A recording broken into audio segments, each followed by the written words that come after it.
News చూస్తున్న ఎగువ ప్రాంతాల్లో కురుస్తున్న వర్షాల కారణంగా శ్రీశైలం జలాశయానికి వరద ప్రవాహం క్రమంగా పెరుగుతుంది.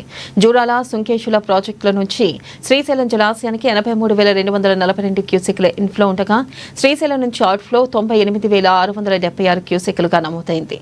ఇక పోతిరెడ్డిపాడు హెడ్ రెగ్యులేటరీ నుంచి 35,000 క్యూసెకులు, ఎడమగట్టు విద్యుత్ కేంద్రం నుంచి 35,315 క్యూసెకులు, కుడిగట్టు విద్యుత్ కేంద్రం నుంచి 28,361 క్యూసెకుల చొప్పున నీటిని విడుదల చేస్తున్నారు. ఇక శ్రీశైలం జలాశయం పూర్తిస్థాయి నీటి మట్టం 885 అడుగులు కాగా ప్రస్తుత నీటి మట్టం 878.90 అడుగులుగా నమోదైంది. ఇక జలాశయం పూర్తిస్థాయి నీటి నిల్వ సామర్థ్యం 215.80 టీఎంసీలు కాగా ప్రస్తుతం 182.21 టీఎంసీలుగా నమోదైంది.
బ్రేకింగ్ న్యూస్ చూస్తున్న ఎగువ ప్రాంతాల్లో కురుస్తున్న వర్షాల కారణంగా శ్రీశైలం జలాశయానికి వరద ప్రవాహం క్రమంగా పెరుగుతుంది.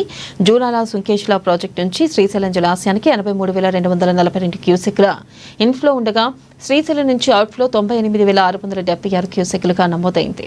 ఇక పోతిరెడ్డిపాడు హెడ్ రెగ్యులేటరీ నుంచి 35,000 క్యూసెక్లు, ఎడమగట్టు విద్యుత్ కేంద్రం నుంచి 35,315 క్యూసెక్లు, కుడిగట్టు విద్యుత్ కేంద్రం నుంచి 28,361 క్యూసెక్ల చొప్పున నీటిని విడుదల చేస్తున్నారు. ఇక శ్రీశైలం జలాశయం పూర్తిస్థాయి నీటి మట్టం 885 అడుగులు కాగా ప్రస్తుత నీటి మట్టం 878.90 అడుగులుగా నమోదైంది. జలాశయం పూర్తిస్థాయి నీటి నిల్వ సామర్థ్యం 215.80 టీఎంసీలు కాగా ప్రస్తుతం 182.21 టీఎంసీలుగా నమోదైంది.